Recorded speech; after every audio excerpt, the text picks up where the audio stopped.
It kind of made your skin crawl in like the best way possible.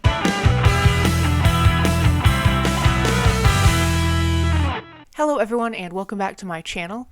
I am Molly, and in this video I am going to be listening to the album Point 5 The Grey Chapter from the band Slipknot. So this is Slipknot's 5th studio album. They released it in 2014, and it is the next one up in my little Slipknot album reaction series that I've been doing here on my channel. I'm just going in order of when each album was released, and the last one I did a reaction to was All Hope Is Gone, their 4th studio album, which kind of went in a slightly more melodic direction, a little bit more toned down at times. So yeah, I'm just really interested to see what they're going to do on the Grey Chapter and see if they're going to continue embracing that more melodic side to their sound, or if we're going to get some crazy new stuff from Slipknot. I'm really excited to find out, so let's dive right on into my reaction. Alright, so up first on the Grey Chapter we have track 1, which is called either XIX, or I know that's also 19 in Roman numerals. So yeah, let's get this album started.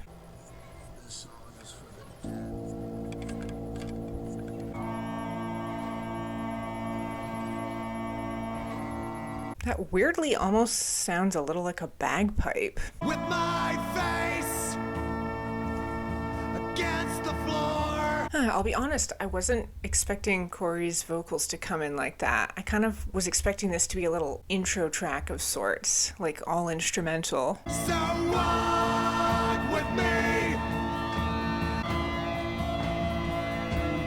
Walk with me. I love how it's just continuously building up. There's all these layers they keep adding. Tear you apart.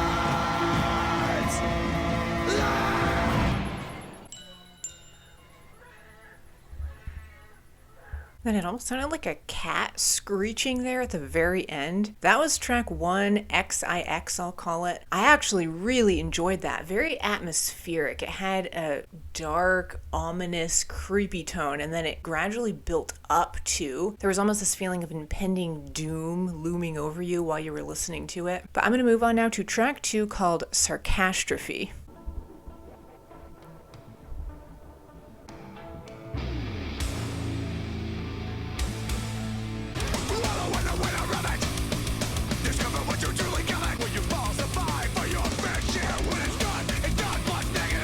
That almost sounds like a zipper, that zipping sound.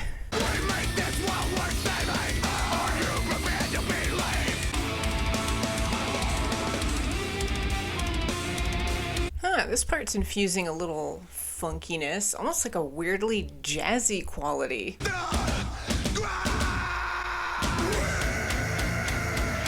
long and die for mine.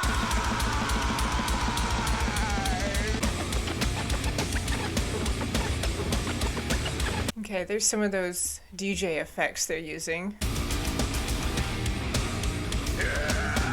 Track 2, Sarcastrophe. That one started off very restrained, kind of had a similar tone to the first track. Creepy, kind of like something is building up. And then it kind of changed a little bit. That track got a lot more speedy and rapid and intense in your face, and there was almost like a playful kind of fun quality to it at the end there. Alright, moving on to track 3 now, we have AOV.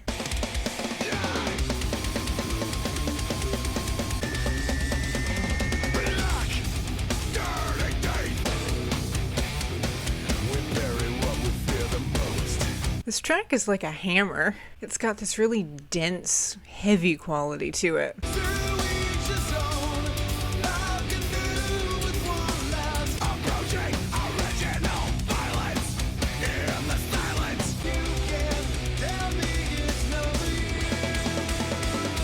Yeah, this track has different parts to it, but they're making it flow together really well.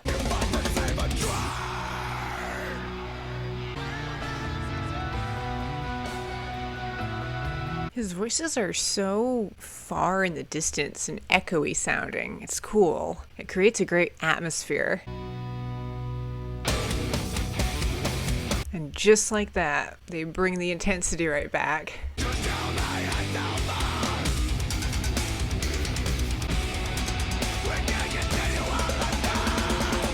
That was track 3, AOV. I loved all the fusions of sound on that one. They're doing a lot of atmospheric stuff, which I personally love, yet they're bringing a sort of playful intensity that their debut album had a lot of. And then we've got some more melodic vocals too that Corey's doing, like on the chorus of that track, which is more reminiscent of All Hope Is Gone, I would say. But moving on to track 4, we have The Devil in I.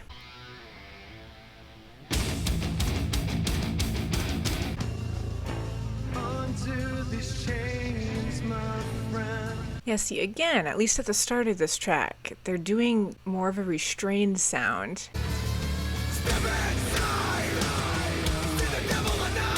But now they're bringing this awesome heaviness to the chorus. I'm really enjoying that dynamic.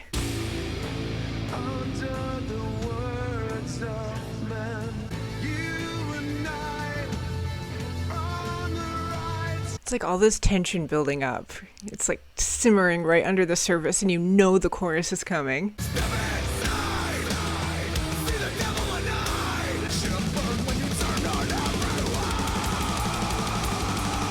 Oh yeah, this one's just ramping it up and up and up.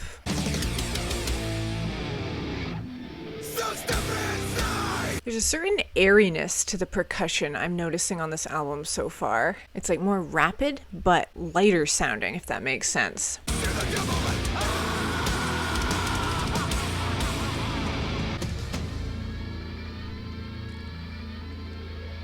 Track 4, The Devil in I. I absolutely loved how they made like the tension just build up and up. They layered that track so effectively, and then when that chorus came in, oh, it just brought this awesome intensity to it. It made the chorus that much more impactful because they kept the verses so pulled in and kind of creepy sounding. I just loved it. Alright, up next is going to be track 5 called Killpop.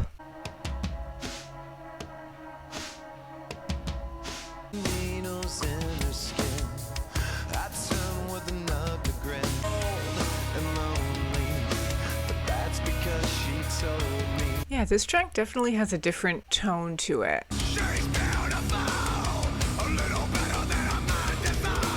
Okay, never mind. The chorus now is more reminiscent of how the rest of this album has been.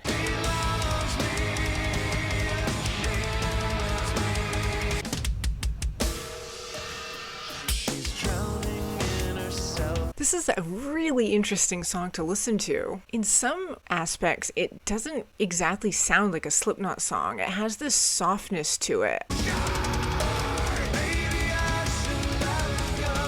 But then the chorus comes in and brings the intensity that's just like hitting you over the head.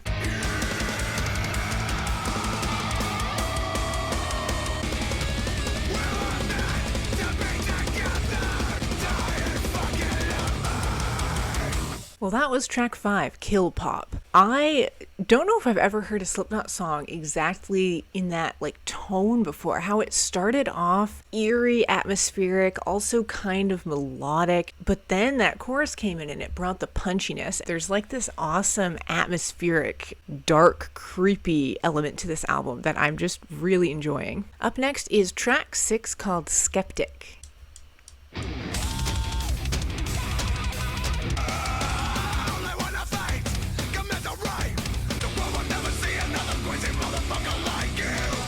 Yeah, this one's bringing more of the aggression for sure.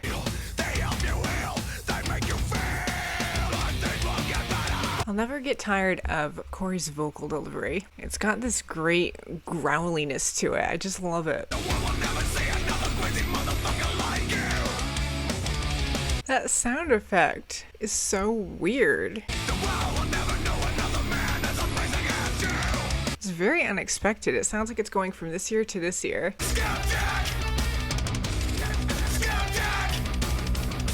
And now there's some vocal glitchiness they're playing around with.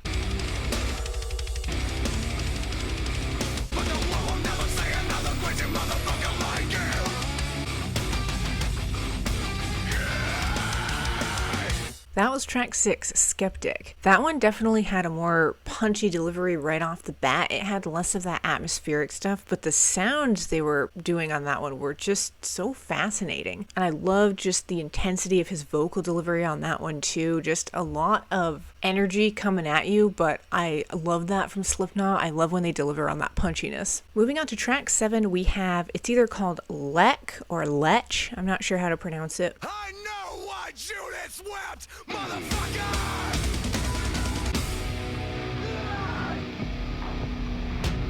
Okay, this one's bringing back that more ambient, restrained sound. I can murder the world and all the blood I smell. No one is bulletproof. That tone in the background is interesting. I'll eat the skins of my brothers, the alabaster bones.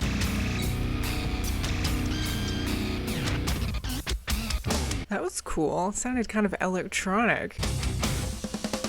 The monsters in your mind is all the voices in your head.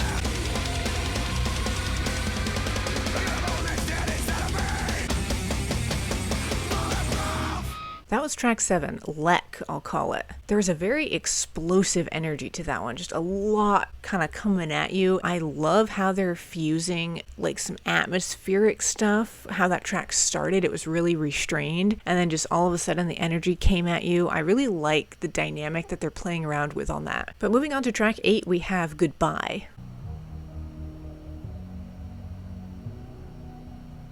See again at the start here, very atmospheric. Help yourselves. There's something really dark and eerie about it. I love it. It's kind of like a haunted quality.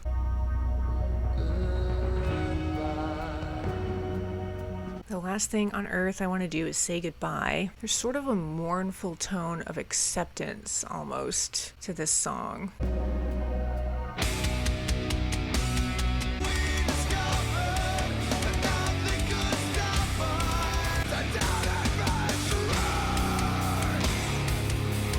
I love how heavy this track has become compared to how it started. All those cymbals. It's giving this track a great airy quality. That was track 8, Goodbye. I really liked the more melodic aspect of that one, but they fused it with a lot of energy too. With All Hope Is Gone, they kind of had melodic tracks mixed with more intense tracks. And with The Gray Chapter, they're kind of fusing those two sounds on one song, if that makes sense. In one song, you'll have the melodic and the punchy aggression, and I kind of like how they're doing that. All right, moving on now to track 9, we have Nomadic.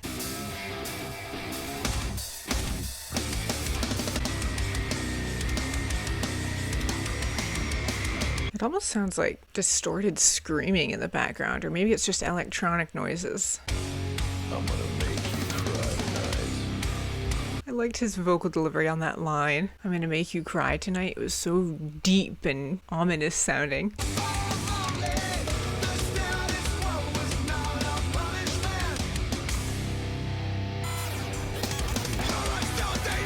These electronic sounds that they're using on this album are few and far enough between where they always surprise me when they use them. It's fun though. I enjoy it. But now it feels like home.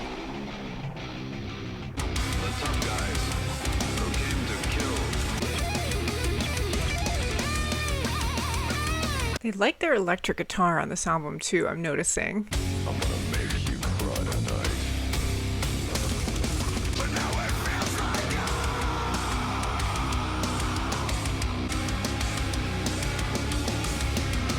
That was track 9, Nomadic. That one had a really great speedy quality to it. Kind of a really smooth, borderline futuristic sound at points, especially with those little electronic fusions they were throwing on. And those guitars were awesome. I like how they're fusing on the electric guitar from time to time. It's kind of giving this album a really playful quality to its sound. Up next is track 10 called The One That Kills the Least.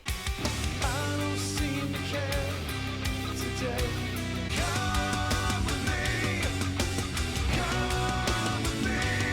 There's no better time to play the game. I love how the percussion changes so much across Slipknot's music. Like even within one track, they use so many different sounds to create an atmosphere. Don't forget to hate me.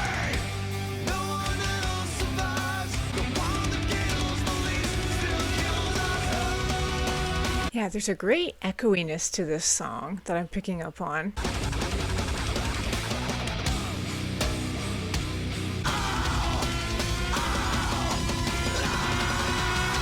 That was track 10, the one that kills the least. Something kind of melodic about that one at times, like his vocal delivery was a little bit less intense, but the instrumentals just brought it. I really liked the percussion on that one. There was a sort of lightness, kind of an echoiness to the sound of it. It almost sounds a little bit less heavy on this album. I don't know how to explain it. Moving on to track 11, we have Custer.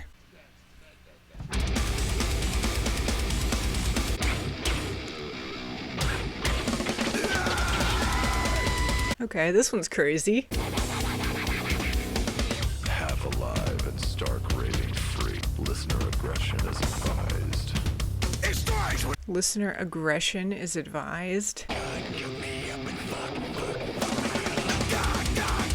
This one's different. It's a lot going on.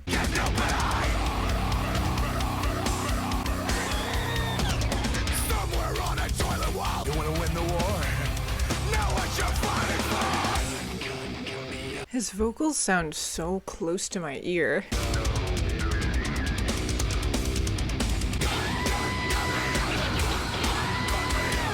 Well, that was track 11, Custer. Kind of like how track 5, Killpop, threw me for a loop in how different it sounded. Custer was kind of in that vein as well, just a lot going on. All of the sound effects they were using too on that one and the distortions and everything were so cool. Just a really fascinating, super energetic track to listen to. But I'm going to move on to track 12, which is Be Prepared for Hell.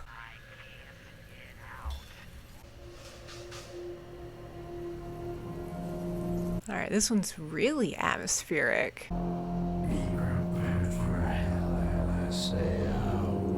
Yeah, this one's really creepy sounding. And there's some electronic elements too.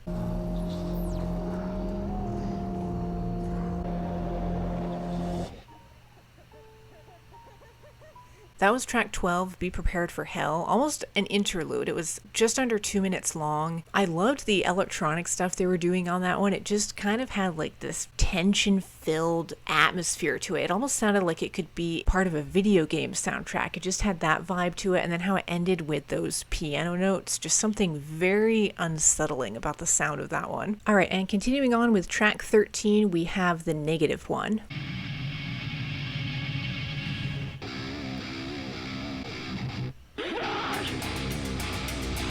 Oh, that scream was really cool. Kind of sounded distorted and a little bit muffled. Fire and caffeine, a lot of nicotine.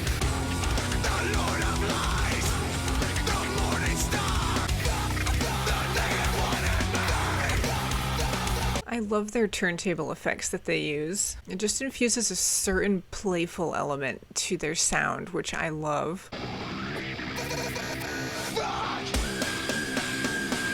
away the killer and death of thou, the Lord of Lies.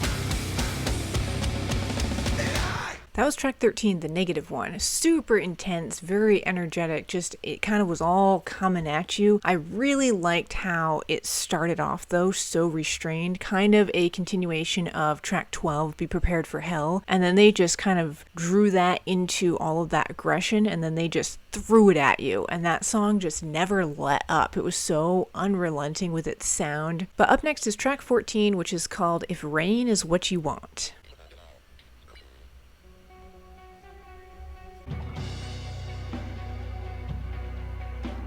That percussion has such a big looming sound to it, but they're putting it kind of in the background. There's almost a muffled quality to it. Can we face it?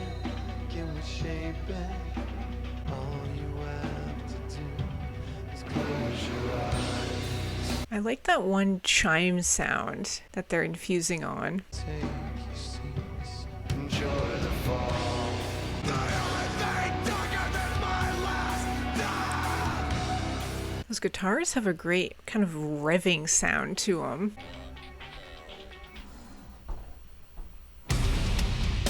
That was a little bit unexpected. This song just changed up a little bit. Now it's got less of a muffled quality.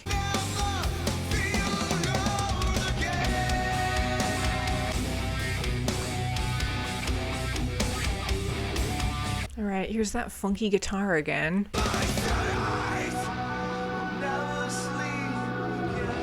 I love how intense this track is, and yet they're keeping it so pulled in, too. There's just a containedness to its sound.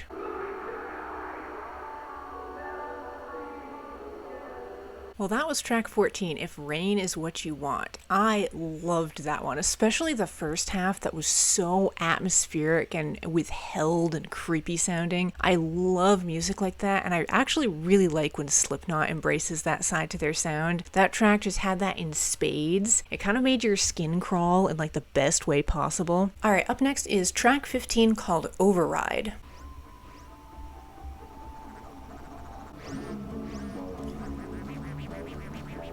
This one's really electronic.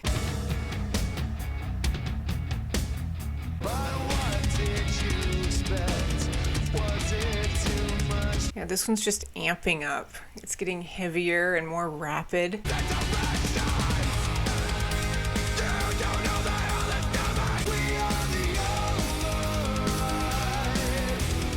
There's a really great smoothness to this track, kind of a polished sound. I love that guitar.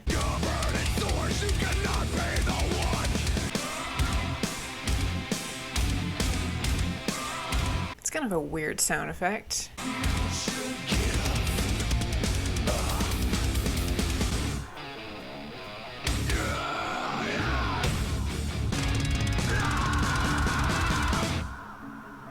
That was track 15, Override. I loved how smooth that one sounded. It still had some great aggression to it and like a punchiness, but more so than other tracks on this album, that one almost sounded more streamlined in a way. And again, they're kind of fusing more melodic vocals with more growly, intense vocals as well. But moving on to the final track on the Gray chapter, we have track 16, which is called The Burden.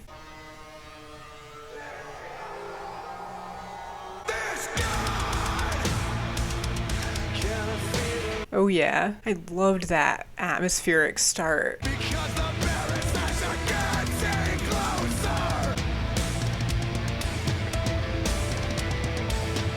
I really like that tone. It's kind of like an infusion of lightness, kind of a warmer sound on this song, whereas the rest of the instrumentals and the vocals sound really cold and echoey.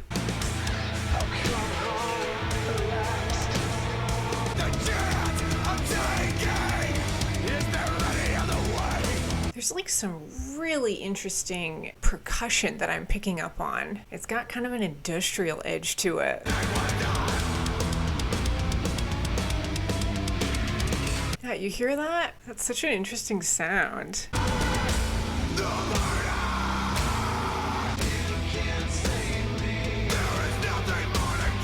This track is just like a hammer. Like, it's so heavy, but then there's kind of this echoey quality that's making it bearable in a way.